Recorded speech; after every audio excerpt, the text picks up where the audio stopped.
suite pour une émission qui s'appelle Lucie en action pour Christ. Et je vous salue tous qui me regardent en ce moment. Je salue la sœur Sylvanie Jules qui est déjà connectée. Je vous remercie infiniment de regarder cette vidéo. Et je sais que ça va vous plaire de regarder du commencement jusqu'à la fin. Nous avons notre sujet aujourd'hui, c'est la femme de Dieu, lève-toi, ton heure est arrivée. La femme de Dieu, lève-toi, ton heure est arrivée. Notre lecture se trouve dans Michée chapitre 4, le verset 8 à 13. J'ai fait la lecture de la parole de Dieu. Vous qui me regardez, je vous invite à me suivre du commencement jusqu'à la fin. Vous allez trouver quelque chose qui est utile pour votre marche avec Christ. Amen. Je fais la lecture de la parole de Dieu. Pourquoi maintenant pousses-tu des cris? N'es-tu point de roi, plus de conseillers, pour que la douleur te saisit comme une femme qui accouche? Fille de Sion, souffre et gémis comme une femme qui accouche, car maintenant tu sortiras de la ville et tu habiteras dans les champs et tu iras jusqu'à Babylone. Là tu seras délivré. C'est là que l'Éternel te rachetera de la main de tes ennemis. Maintenant, plusieurs nations se sont rassemblées contre toi. Qu'elles soient profanées, disent-elles, et que nos yeux se rassasient dans Sion. Mais elles ne connaissent pas les pensées de l'Éternel, elles ne comprennent pas ses saints. Elle ignore qu'il les a rassemblés comme des gerbes dans l'air. Le verset 13. Fille de Sion, lève-toi et foule. Je te ferai une corne de fer et un d'airain, et tu boiras des peuples nombreux. Tu consacreras les biens à l'Éternel, leurs richesses au Seigneur de toute la terre. Parole du Seigneur. Amen. Voilà, mes frères et sœurs, c'est cette lecture que nous faisons dans Michée chapitre 4, le verset 9 à 13. Notre sujet a 3 points. J'espère que vous allez regarder et écouter ces 3 points. Et les 3 points que nous avons,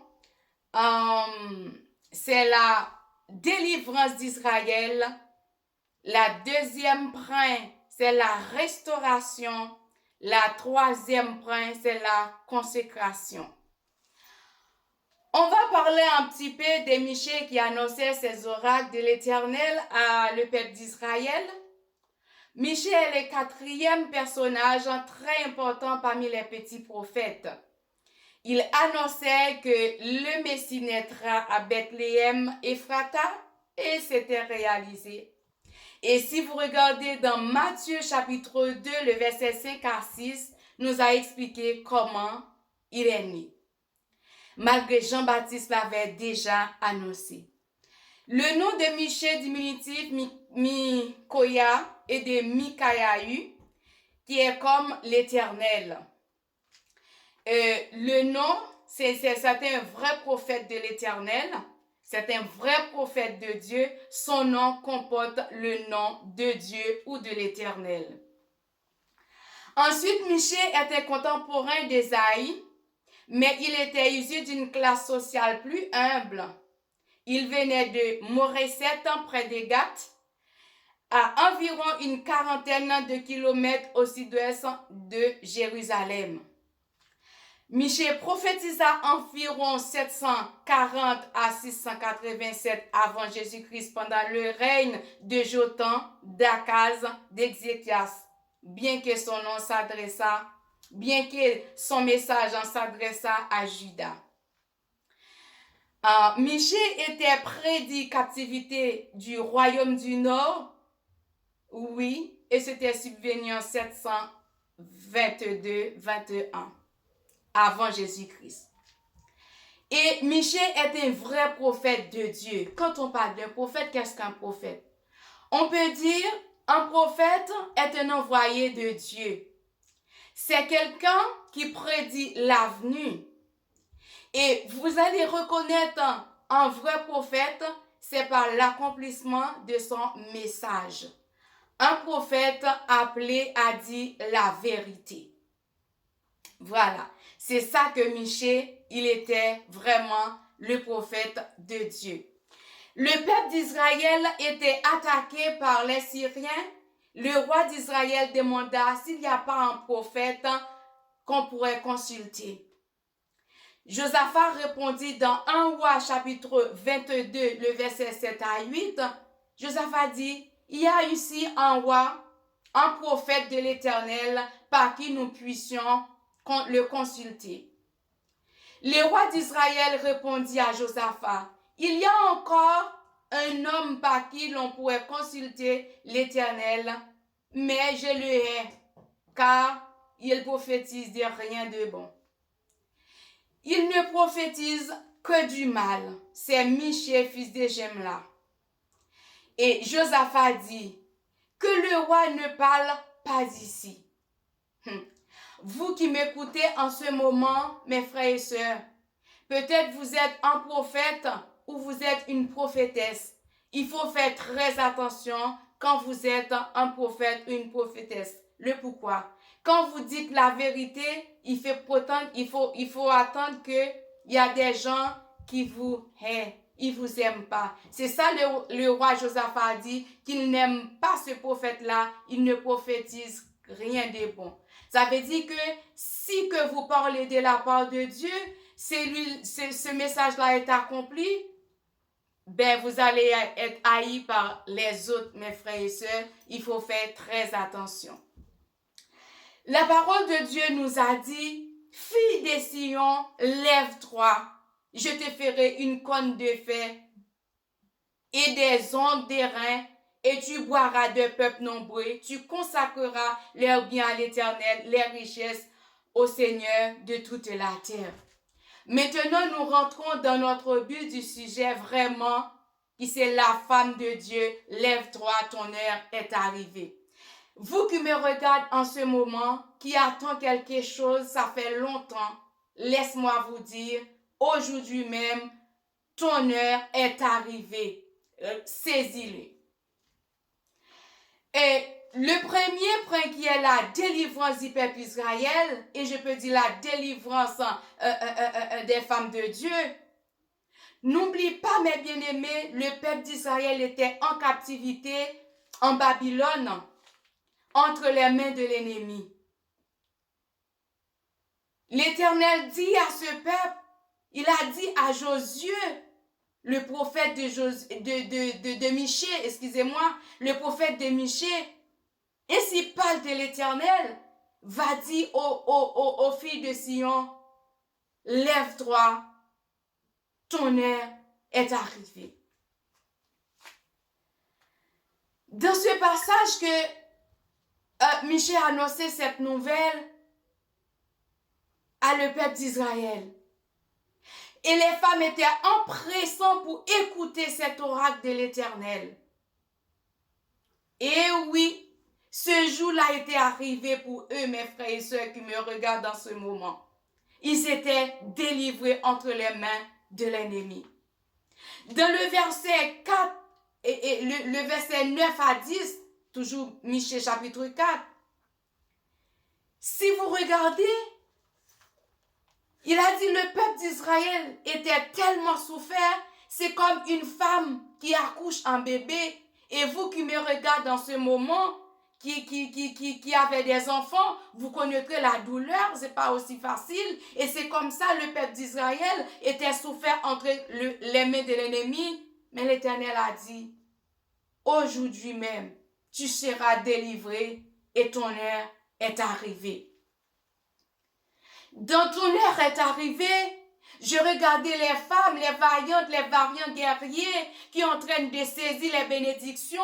Je ne sais pas, vous qui me regardez dans ce moment, quelle bénédiction Satan le diable a volé pour vous. Si c'est votre santé, je vous déclare au nom de Jésus, saisis-la. Et si c'est vos enfants, arrache-les entre les mains de l'ennemi. Si c'est votre mari, arrache-le. Aujourd'hui, c'est ton jour. Saisis votre victoire, mes frères et sœurs qui me regardent. Il y a un auteur qui a chanté un chant qui a dit, nous allons dans le camp de l'ennemi pour arracher ce que le diable a volé. Laisse-moi vous dire, tout ce que le diable a pu voler pour toi, aujourd'hui même, récupère-le. Moi, au nom de Jésus, je vais rentrer dans le camp de l'ennemi pour arracher tout ce qu'il a volé pour moi. Et si c'est ma joie qu'il voulait, et j'ai dit non, non, non, je ne vous donne pas. Car aujourd'hui, c'est mon jour. J'ai saisi ma joie au nom de Jésus. Et mes frères et sœurs, dans ce mot foule, je vois que vous en train de piétiner tout l'ennemi qui se dresse autour de vous. Je vois que vous en train de piétiner l'ennemi et de arracher votre bénédiction, mes frères et sœurs. Je ne sais pas quelle bénédiction que Satan le diable a pu voler pour vous, mais vous le savez. En ce moment même, ramasse tes bénédictions. Dieu vous le donne. Ramasse au nom de Jésus. N'oublie pas, mes frères et sœurs, dans Josué 1er, le verset 9 nous a dit ceci. Tout le lieu foulera la plante de tes pieds. Je vous l'ai donné, comme je l'ai dit à Moïse. L'Éternel a donné à Israël en héritage à Moïse, comme son héritage. Et nous, là, nous foulerons nos pieds. Dieu nous a donné comme héritage. Pourquoi vous ne voulez pas saisir votre bénédiction? Pourquoi vous ne voulez pas saisir votre héritage là? C'est Dieu qui vous l'a donné. N'ayez pas peur, mes frères et sœurs, de vous mettre en action. Et auparavant, au commencement de l'émission, je vous dis, cette émission s'appelle Lucie en action pour Christ. Et oui, je dis, je suis en action pour Christ. Satan, le diable, quel que le veuille ou pas, je suis en action pour Christ. Car c'est lui qui m'a sauvé, c'est lui qui m'a libéré. Si je suis encore vivant, c'est grâce à lui. Et oui, Satan, le diable ne fait pas de cadeau. Nous aussi, mes frères et sœurs, nous ne faisons pas de cadeau aussi à lui. Parce que nous servons un Dieu puissant, nous servons un Dieu vivant, car nous savons rien n'est impossible à lui. Crois seulement au Seigneur Jésus et tu verras la gloire de Dieu. Là où vous êtes, mes soeurs et frères, il faut dominer, car Dieu vous a donné le pouvoir de dominer. Dans la deuxième preuve que nous voyons, la restauration. Je ne sais pas si vous étiez brisé, méprisé, abandonné, rejeté. C'est le moment de vous relever. Dieu veut vous restaurer. Là où vous étiez en captivité entre les mains de l'ennemi, je ne sais pas où vous étiez en captivité, mais laisse-moi vous dire, Dieu veut vous libérer aujourd'hui même. Vous ne voulez pas vous libérer vous-même? C'est Dieu qui vous fait ça. C'est Dieu qui vous fait grâce aujourd'hui de vous libérer. Saisis votre victoire au nom de Jésus. La restauration du peuple d'Israël. Dans les versets 13, nous a parlé d'une corne de fer et des ongles d'airain. Avec ce langage figuratif, c'est un animal en métal. Le Seigneur évoquera le jour où Israël vaincra définitivement ses ennemis. Et je vous dis aujourd'hui, Dieu veut vous faire grâce de vous exterminer tous les ennemis qui se dressent devant vous, mes frères et sœurs. Et je vais vous dire, saisis ça. Saisis cette grâce. Saisis cette autorité, mes frères et sœurs. C'est Dieu qui nous a donné. Dieu vous a donné le pouvoir de dominer. Il faut dominer. Dans Luc chapitre 10, le verset 19, la parole de Dieu nous a dit, « Voici, je vous ai donné le pouvoir de marcher sur les serpents, sur les scorpions, sur toute la puissance de l'ennemi, rien ne pourra vous nuire. » Et si vous voulez, mes frères et sœurs, Dieu vous a fait cette grâce. Pourquoi vous ne voulez pas le saisir? Pourquoi vous ne voulez pas dominer? Moi, je ne veux pas que c'est l'ennemi qui domine sur ma vie. Puisque Dieu m'a déjà donné la victoire et je saisis cette victoire pour dominer sur cet ennemi-là. Au nom de Jésus. Filles de Dieu, levez-vous aujourd'hui même. Dieu vous a fait grâce. Dieu vous a donné la force de rentrer dans le camp d'ennemis pour arracher tout ce que le diable a pu voler pour vous. Si c'est vos finances, je vous le dis déjà, arrache-les. Vous qui voyez à chaque moment, vous travaillez, à chaque fois, il y a une dépense à faire inutilement. C'est le moment d'arracher cette bénédiction-là pour dire à l'ennemi non. Cette bénédiction-là, c'est Dieu qui me l'a donnée. Vous ne pouvez pas le voler comme ça. Je ne lâche pas. Je ne vous donne pas. Au nom de Jésus. Mes frères et sœurs, comme je vous le dis, ces chants que l'ennemi et que cet auteur a chanté, nous allons dans le camp de l'ennemi pour arracher ce que le diable a volé. Dieu a libéré le peuple d'Israël. Et il a dit, l'ennemi qui était dressé cette embuscade devant vous, qui ont volé toutes sortes de bénédictions pour vous, je vous libérai et acquéris cette richesse-là que l'ennemi était volé. Et Dieu a dit, lorsque vous, je vais lire ce passage, mes frères et sœurs, comme ça vous allez voir, ce n'est pas ma parole, mais c'est la parole de Dieu. Le verset 13. Fille de Sion, lève-toi et foule. Je te ferai une corne de fer et des hontes de rein. Et tu boiras des peuples nombreux. Tu consacreras leurs biens à l'Éternel, leur richesse au Seigneur de toute la terre. L'Éternel a dit à le peuple d'Israël, quand vous terminez de piétiner l'ennemi, de les tuer, avec toutes les bénédictions, il faut les récupérer pour consacrer à l'Éternel. Mes frères et sœurs, quand Dieu vous a béni, qu'est-ce que vous faites avec cette bénédiction? Qu'est-ce que vous faites avec cette grâce? Est-ce que vous mettez mis à part quelque chose pour l'Éternel? Est-ce que vous dites que cette grâce-là, c'est Dieu qui m'a fait? En retour, je bénis l'œuvre de Dieu. Dieu n'a pas besoin d'argent, mes bien-aimés, parce qu'il est esprit. Mais on a besoin de l'argent, on a besoin de l'argent pour l'œuvre de Dieu, avance vers l'avant. Il faut bénir l'œuvre de Dieu. Et vous qui n'avez pas la chance de travailler, l'ennemi a fait tout que vous ne trouvez pas un travail. Et quand vous trouvez ce travail, qu'est-ce que vous faites? Est-ce que vous consacrez une part pour l'Éternel?